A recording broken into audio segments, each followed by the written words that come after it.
Olha, a flor de lótus. Com certeza essa imagem já apareceu por aí, sei lá, em tatuagens, em templos, até em aula de yoga, né? Mas o que será que tem nessa planta para ela ser tão, mas tão icônica? A verdade é que ela é bem mais que só uma flor bonita. É, na verdade, um universo inteiro de significados que, olha, atravessou culturas por milênios.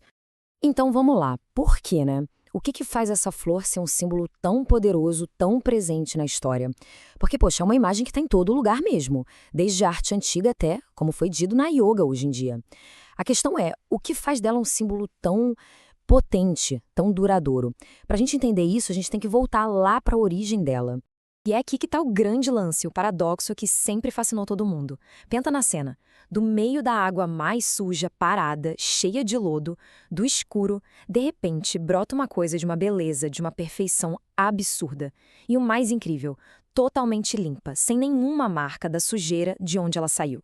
É exatamente essa imagem, esse contraste, que é a semente de todo o simbolismo dela. Certo.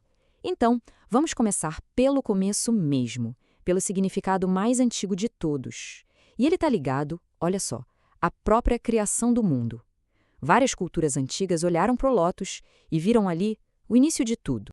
Essa citação aqui, ela resume essa ideia de uma forma genial. Pensa nessas águas primordiais como se fosse o caos, sabe? O nada, o vazio antes de tudo existir. E aí, o que brota desse vazio? A vida. E como ela se apresenta? Na forma de uma flor de lótus. É muito poderoso, né? E o mais interessante é que a ideia não para só no primeiro nascimento. O lótus vai além. Ele vira o símbolo do ciclo contínuo da vida. Nascimento, renascimento, aquela garantia de que não importa o fim, sempre vai ter um novo começo. É um ciclo que se perpetua. E olha que louco, essa ideia não ficou presa num lugar só, não. Lá no Egito Antigo, por exemplo, os deuses mais importantes, o próprio Sol, nascem de uma flor de lótus. Se a gente for para a Índia, a história é parecida. Uma cosmologia inteira surge de um lótus que brota lá do umbigo do deus Vishnu. Ou seja, é um símbolo importantíssimo, fundamental, que viajou do Mediterrâneo até a China.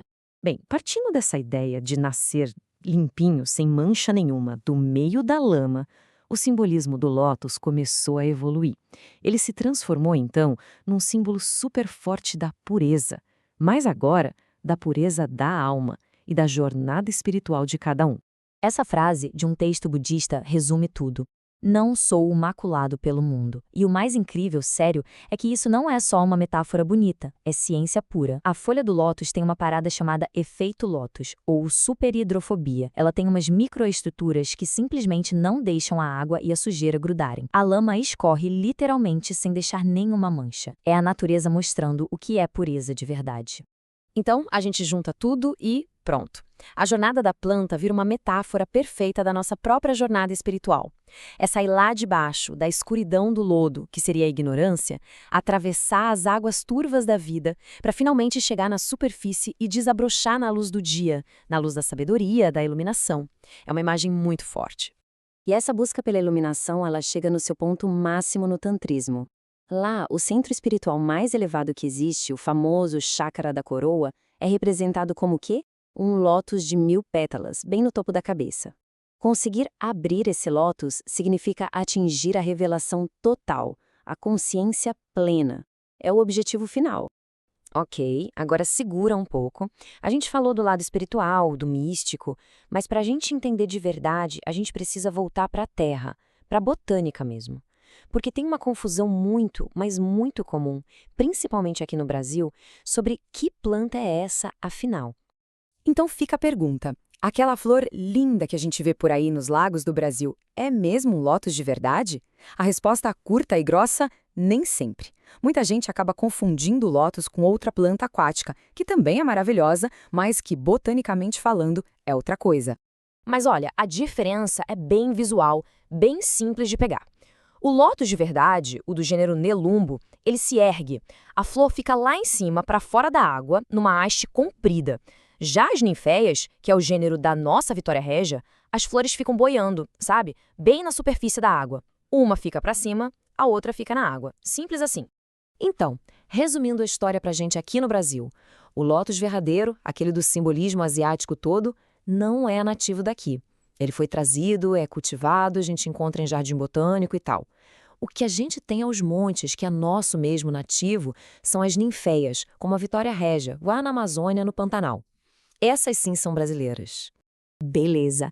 Agora que já está tudo esclarecido o que é lótus e o que não é, vamos voltar para os significados. Porque é impressionante como uma flor só consegue, de alguma forma, guardar um universo inteiro dentro dela. É sério, a lista de associações é enorme. Cada pedacinho da planta tem um porquê. A haste que fica retinha para cima, firmeza. A planta em si, que é grandona, vistosa, prosperidade. A quantidade absurda de sementes que ela dá, posteridade, família grande. E o mais legal, ela tem o botão, a flor aberta e as sementes, tudo ao mesmo tempo. É o passado, o presente e o futuro convivendo ali, juntinhos. Mas talvez o significado mais poderoso de todos seja o de harmonia cósmica. Sabe por quê? O lótus clássico, tradicional, tem 8 pétalas. Isso corresponde às 8 direções do espaço: norte, sul, leste, oeste e as diagonais. A flor vira uma espécie de bússola, um mapa do cosmos, um símbolo de equilíbrio perfeito. Tanto que, se a gente fosse colocar isso num gráfico, a ideia de harmonia cósmica seria de longe o maior significado. Depois viria o crescimento espiritual e a ideia de criação.